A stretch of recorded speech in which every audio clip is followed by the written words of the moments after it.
बिस्मिल्लाहिर्रहमानिर्रहीम। अल्हम्दुलिल्लाह तवाफ़ ज़ियारा पूरा हो गया। अल्लाह ताला इस प्यास से कभी जीना भराए। चंद मज़ीद सबक, तीन बातें उम्मत को और हम ख़ास तौर पे जो एशियंस, पाकिस्तानी, बंगाली, इंडियंस, अफ़गानी और हम जहाँ दुनिया में रहते हैं, हमें सीखने के हैं इस हज में। नंबर एक, सहाबा जब हज पे आए थे, आखिर में आए थे, अल्लाह ने हज को आखिरी इबादत रखा है, वो सीख के आए थे। हमें सीखने की ज़रूरत है। हमें दीन का इल्म और दुनिया का इल्म, दुनिया के एतबार, सिविक सेंस, समझ, फ़हम सीखने की ज़रूरत है। जब हम सीखे हुए नहीं आते तो हम एक दूसरे को नावाक़फ़ियत ट्रांसफ़र करते हैं। हम सीख के आएँ, प्रायोरिटीज़ को सीख के आएँ। लोगों का जज्बा काबिल दीद होता है, ख़ास तौर पे ख़वातीन का माशाअल्लाह। मुझे कोई 300-400 मसले इस पूरे 8-10 दिन में बताने का इत्तेफाक रहता है, इससे भी ज़्यादा। और मुफ्ती साहब मेरे चेहरे पे हाथ रख गया, मुफ्ती साहब मैंने टिशू से आँख को छू लिया, मुफ्ती साहब मेरे 2 बाल गिर गए, मुफ्ती साहब मैंने पट्टी लगा ली, मुफ्ती साहब मैंने तवाफ़ के बीच में पानी पी लिया। ये छोटे छोटे सवाल पूछना इस बात की अलामत है कि हमें दीन का जज्बा है, लेकिन साथ साथ ये इस बात का गम्माज़ है कि हम इट्स अ साइन कि हम दीन का इल्म नहीं सीखते। हमें नमाज के बुनियादी मसाइल, रोज़े के बुनियादी मसाइल, दीन की फ़िक्र, उलमा की खिदमत में बैठना। जब हम ब्लैंक आ जाएंगे तो हमें फ़िक्र तो हो जाएगी और इस फ़िक्र को रखना बहुत अच्छी बात है, लेकिन we need to educate ourselves in दीन। उलमा की खिदमत में बैठें, जानू से जानू लगा के उनके आगे अपने आप को झुका कर बैठना, अहले इल्म से सीखना बहुत अहम चीज़ है।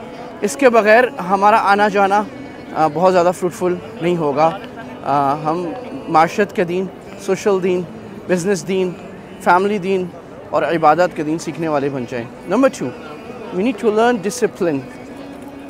The ummah severely lacks discipline and following the rules. So अगर लिखा हुआ है कि आपने पानी की बोतल नहीं भरनी, तो लोग माशाल्लाह कंटेनर के कंटेनर ज़मज़म के भर रहे हैं क्योंकि सवाब चाहिए, लेकिन सवाब में ये नहीं समझ रहे कि शौक़ पूरा कर रहे हैं, लेकिन सवाब की बजाय शायद गुनाह हो रहा हो, because we are not following the rules. Saudi हुकूमत दुनिया का बेहतरीन डिसिप्लिन चला रही है, और लेकिन हमने डिसिप्लिन तोड़ना है, लाइन तोड़नी है, अपने आप को तरजीह देनी है दूसरों को। So we need to develop a collective sense कि हम पूरी उम्मत का ख्याल करें, अपनी राहत के बग़ैर अपनी राहत को पीछे करें, इशार करें और उम्मत का ख्याल करें। लाइन में लगना कोई आर की बात नहीं है, इज़्ज़त की बात है। आपकी इज़्ज़त कम नहीं हो जाएगी, बढ़ जाएगी। कहीं आप पीछे हो जाएं, रूल है कि दरवाज़ा यहाँ बंद हो गया तो बंद हो गया, रूल है कि रास्ता यहाँ से बंद है, लंबा रास्ता लेना है तो लेना है, रूल है कि बस में ऐसे बैठना है, इस टाइम पे नीचे आना है, अगर 9 बजे कहा है तो 9 बजे है। ये जो इस वक्त डेवलप नेशन है उसमें बहुत ज़्यादा है, और मुस्लिम उम्मा में कॉमनली हमें इसको सीखने की ज़रूरत है, और अल्लाह हमें सीखने की तौफ़ीक़ अता फ़रमाए। We need to learn discipline. Number 3, Mufti Taqi Usmani Sahab बड़ी कमाल की बात, हज़रत की सारी बातें हैं, में फ़रमाते हैं दीन शौक़ पूरा करने का नाम नहीं है, दीन अमल का नाम है। अब हमें शौक़ होता है कि हमने हजर अस्वद का बोसा लेना है, शौक़ होता है कि ज़मज़म का पानी भरना है चाहे खिलाफ़ रूल हो, शौक़ होता है औरतों को कि हमने मुल्तज़िम पे जाना है, शौक़ होता है कि हमें पहले दिन ही तवाफ़ ज़ियारा करना है चाहे जितना मना किया जाए, जितना रश हो। So this is not a rat race. आप समझ के बी अ कंसिडरेट हाजी, बी अ कंसिडरेट मुस्लिम, सीख कर चलें, समझ के चलें।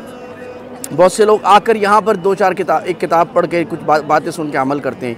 नहीं, हमें प्रायर सीख के आना है, बुक्स पढ़नी है, स्कॉलर्स के लेसन सुनने हैं। यूट्यूब पे सीरीज़ पूरी मौजूद है, हज की पूरी मेरी सीरीज़ मौजूद है, और बड़े बड़े उलमा जैसे बहुत बड़े शान इल्म में तक़वा में उलमा की सीरीज़ दीन के और दूसरे मसाइल पे मौजूद है। हम वो पूरा एक्सपीरियंस लेके जाएं और इसको सीखने वाले बनाएं। तो ये 3 चीज़ें मैंने अर्ज़ कर दी। नंबर 1, इल्म हासिल करना दीन का, और ख़ास तौर पे हज का पहले हासिल करना। Number 2, discipline, following the rules, और चाहे ग्रुप का डिसिप्लिन हो, हज मिनिस्ट्री का हो, आपके अपने मुल्क की मिनिस्ट्री का हो, इसको फॉलो ना करना बहुत ज़्यादा गुनाहों का सबब बन सकता है। अपना गुनाह भी, रूल ना फॉलो करना, दूसरों को तकलीफ़ देना। और नंबर 3, दीन शौक़ पूरा करने का नाम नहीं है, दीन अमल का नाम है। Know your priorities and then follow them properly. अल्लाह ताला अमल की तौफ़ीक़ अता फ़रमाए। السلام علیکم ورحمۃ اللہ وبرکاتہ.